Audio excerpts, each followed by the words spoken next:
നമോ നാരായണായ. ഇന്ന് ഞാൻ പറയാൻ പോകുന്നത് വിശ്വക്സേനനെ പറ്റിയാണ്.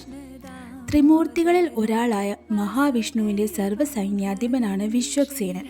സേനായി മുതലവർ, സേനാപതി എന്നീ പേരുകളിലും വിശ്വക്സേനനെ അറിയപ്പെടുന്നു. വൈകുണ്ഠത്തിലാണ് വിശ്വക്സേനന്റെ വാസസ്ഥലം. കൂടാതെ സാക്ഷാൽ നാരായണ ഭഗവാനെ കാവൽക്കാരനെ പോലെ നിന്ന് സേവിക്കുന്ന ഭക്തരിൽ ഒരാൾ കൂടിയാണ് വിശ്വക്സേനൻ. വൈഖാനസങ്ങളിലും ശ്രീ വൈഷ്ണവ വിഭാഗങ്ങളിലും ഏതെങ്കിലും ചടങ്ങുകൾക്ക് മുമ്പ് വിശ്വക്സേനയെ ആരാധിക്കുകയും ചെയ്യുന്നുണ്ട്. വൈഖാനസ, പഞ്ചരാത്ര ക്ഷേത്ര പാരമ്പര്യങ്ങളിൽ വിശ്വക്സേനന് ഒരു പ്രധാന സ്ഥാനം കൂടിയുണ്ട്. അത് മാത്രമല്ല, മഹാവിഷ്ണുവിന്റെ ഒരു ഭാഗത്ത് നിന്ന് ശംഖ്, സുദർശന ചക്രം, ഗദ എന്നിവ ധരിച്ച് തന്റെ യജമാനനെ പോലെ മഞ്ഞ വസ്ത്രം ധരിച്ച് വിശ്വക്സേനൻ ജനിച്ചതായി കൂർമ്മ പുരാണത്തിൽ വിവരിക്കുന്നുണ്ട്. കാളികാ പുരാണത്തിൽ വിശ്വക്സേനൻ വിഷ്ണുവിന്റെ പരിചാരകനായിട്ടാണ് വിവരിച്ചിരിക്കുന്നത്.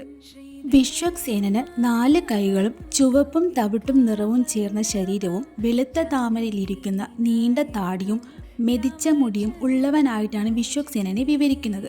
അത് മാത്രമല്ല, പഞ്ചരാത്ര ഗ്രന്ഥമായ ലക്ഷ്മി തന്ത്രത്തിൽ വിശ്വക്സേനയെ 4 കൈകളുള്ളവനും ശംഖും താമരയും പിടിച്ചവനായി പരാമർശിക്കുന്നുണ്ട്. മറ്റൊരു ഐതിഹ്യം ഇങ്ങനെയാണ്. വരുണന്റെ പുത്രനായ വിശ്വക്സേനൻ തന്റെ സേനാപതി എന്ന പദവി ലഭിക്കാൻ വേണ്ടി തിരുമലയിൽ വെങ്കടാചലപതിയോട് പ്രാർത്ഥിച്ചുകൊണ്ടിരിക്കുന്ന വേളയിൽ ശിവൻ തന്റെ ഭൈരവ അവതാരത്തിന്റെ ഭിക്ഷാടക രൂപത്തിൽ മഹാവിഷ്ണുവിനെ കാണാൻ വേണ്ടി വൈകുണ്ഠത്തിലെത്തി. എന്നാൽ ആ സമയം വൈകുണ്ഠത്തിന്റെ കാവൽക്കാരൻ വിശ്വക്സേനനായിരുന്നു.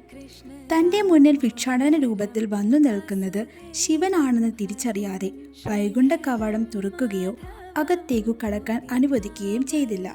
വിശ്വക്സേനന്റെ ഈ പ്രവൃത്തിയിൽ കോപാകുലനായ ശിവന്റെ ഭൈരവ അവതാരം തന്റെ പരിചാരകനായ കാലവേഗയോട് വിശ്വക്സേനനോട് യുദ്ധം ചെയ്യാൻ ഉത്തരവിട്ടു. യുദ്ധത്തിനൊടുവിൽ കാലവേഗയെ വിശ്വക്സേനൻ പരാജയപ്പെടുത്തി. പിന്നീട് വിശ്വക്സേനൻ ഭൈരവന്റെ നേരെ യുദ്ധം ചെയ്യാൻ ആരംഭിച്ചു. ഈ സമയം ഭൈരവൻ തന്റെ ത്രിശൂലത്താൽ വിശ്വക്സേനനെ വധിക്കുകയും ശവശരീരം അതിൽ തറയ്ക്കുകയും ചെയ്തു.